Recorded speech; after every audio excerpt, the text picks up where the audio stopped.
JP Bharat live, Bharat की बात JP के साथ। पश्चिम बंगाल आसनसोल के निगम के वार्ड संख्या 66 के बराकर स्थित बलतोड़िया इलाके में 1994 से लग रहा गणेश पूजा मेला इन दिनों विवादों में है। मेला आयोजित कराने वाले तृणमूल कर्मियों के बीच दो फाड़ हो चुकी है। एक गुट का नेतृत्व पार्षद अशोक पासवान कर रहे हैं, जबकि दूसरा गुट निर्मल बिंद, कृष्ण दहाड़ी, बद्रे आलम, आशा देवी और संतोष पासवान के साथ खड़ा है। दोनों गुट एक दूसरे पर मेला कमेटी के फंड में गड़बड़ी का आरोप लगा रहे हैं। पूर्व मेला कमेटी ने पार्षद पर 60,000 रुपए का गबन का आरोप लगाया और कार्यालय का घेराव भी किया। आरोप में पेश किए गए दस्तावेज में राशि किसी अभिमन्यु कुमार बिंद के अकाउंट में ट्रांसफर होने का जिक्र है, जिसका पार्षद से कोई संबंध नहीं है। पार्षद अशोक पासवान ने आरोपों को सिरे से नकारते हुए इसे उन्हें बदनाम करने की साजिश बताया। उन्होंने कहा कि वह निर्दोष हैं और विरोधी गुट केवल उनकी छवि खराब करना चाहता है। पार्षद ने अपील की है कि वे सभी कार्यकर्ता मिलकर एकजुट हो और चुनाव में ममता बनर्जी व अभिषेक बनर्जी के नेतृत्व में पार्टी को मजबूत करें। आशा देवी है, हम भी वार्ड नंबर 66 में ही रहते हैं। हम पहले आपका यहाँ का महिला वार्ड प्रेसिडेंट थे।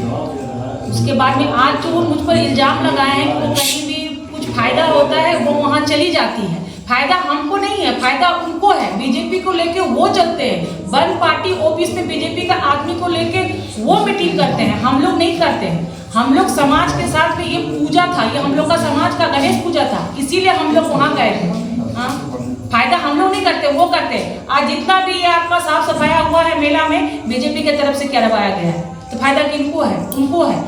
सबको लेके बीजेपी का आदमी को लेके चलते हैं वो। ये जो मानिक साहब है आपका, वो बीजेपी का आदमी है।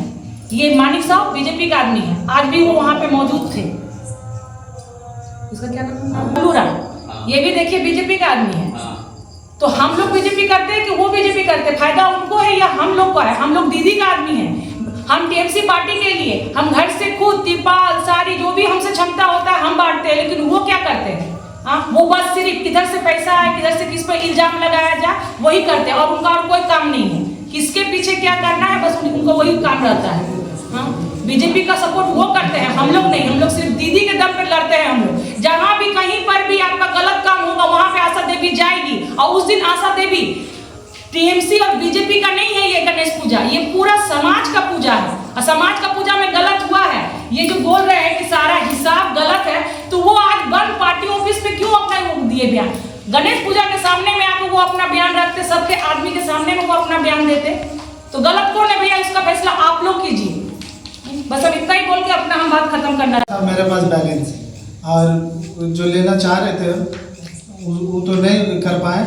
लास्ट में हम ही लोग पर लालचन लगा दिया कि लोग कमेटी में रखे, मतलब कि झूठ मूठ हम पर ब्लेम डाल रहा है। लेकिन मेरे पास सारा एविडेंस भी है और जो हम लोग हिसाब किए थे उसका भी एविडेंस है मेरे पास। मानिक साहब अपना हिसाब दिए थे इस कॉपी में, वो भी समाज के सामने, और रोहन साहब भी, तो उसके हिसाब से उसके पास बैलेंस है। वो अभी तक मतलब साल पूर्व गया, पैसा दिए नहीं। और हमको कहना था कि एक चीज़ और बोले हैं कि हम एक फॉल्स चीज़ दिखा रहे हैं, जो फॉल्स दिखा रहे हैं कि ये कोई राजेश चंद्रा पैसा लिया, लेकिन एक्चुअली हम लोग ये अभी शो नहीं किए थे कि खुद से अपना गच्छे की क्या है इसका सबूत, कि एक्चुअली ये है ओरिजिनल नाम, इस पर जांच होना चाहिए। अगर इसमें अगर कोई भी एडिटिंग हो तो हमको सजा के लिए हम तैयार हैं।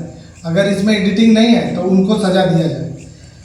और ये बोल के हम अपना वक्तव्य बंद करें। मेरा नाम मोहम्मद बद्रे आलम, मैं 66 नंबर वार्ड का ही हूँ। आज जो प्रेस कॉन्फ्रेंस अशोक पासवान किया, उसमें सबसे पहला एलिगेशन मेरे पर ये लगा है कि मैं जेडीयू करता हूँ, मैं बीजेपी का आदमी हूँ।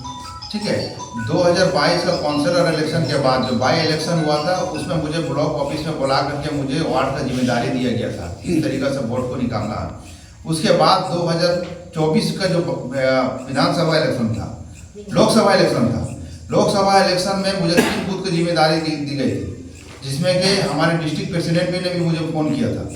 वो जिम्मेदारी बखूबी हम निभाए, अब बूथ लीड कर करके दिखाएं। और ये 3 बूथ की जिम्मेदारी खुद ब्लॉक ऑफिस में अशोक पासवान मेरे हैंड ओवर किया था। बूथ आपका ये सारा कुछ जितना भी पार्टी का डॉक्यूमेंट्स वगैरह सब था, बूथ स्लिप वगैरह सब खुद अपने हाथों से दिया था। फिर ये आज ये इल्जाम क्यों लगाया कि वो जेडीयू करता है। सबसे पहला बात है कि वो उसके साथ में जितने भी लोग रहता है पहले ये दिखाए कि वो सब बीजेपी, मेरा पास इसका पूरा एविडेंस है, टोटल बीजेपी और आरएसएस के लोगों को लेकर के कमेटी मेला चला रहा है। इसका मैंने पूरा प्रूफ फाड़ी पोल्टी आईसी को मैंने दे चुका हूँ, ठीक है। पोल्टी ब्लॉक ऑफिस में भी ये सारा पिक्चर है। पार्टी इस पर डिसीजन लेके जाए कि कौन टीएमसी है कौन बीजेपी है। 2022 का मुखिया इलेक्शन के बाद आज तक पार्टी के लिए कभी अशोक पासवान कोई वार्ड में प्रोग्राम नहीं किया पार्टी का प्रोग्रेस के लिए, ना वो डोर टू डोर करते हैं, और ना कोई पार्टी के लिए कोई घर जाकर करके वोट के लिए कभी आज तक कैंपेन किया, कभी कुछ नहीं किया पार्टी के लिए। वो 2022 के बाद क्या कर रहा है, सिर्फ वार्ड में पैसा कहाँ से आएगा, चोरी से चमारी से कैसे पैसा आएगा, कहाँ से जुआ से दारू वाला से पैसा, बस उसका काम यही है। जो है विवरण है वो बोलता है कि 2021 से कोई पैसा नहीं बचता था। सबसे पहला बात है कि देखिए उस समय इतना मेला में पैसा लिया नहीं जाता था। उस समय जब लोहा का जो झुलुआ का माल आता था मात्र 1,45,000 उस समय लिया गया था, 1,45,000। टोटल बैलेंस आया था मेला में 2,46,190 रुपये।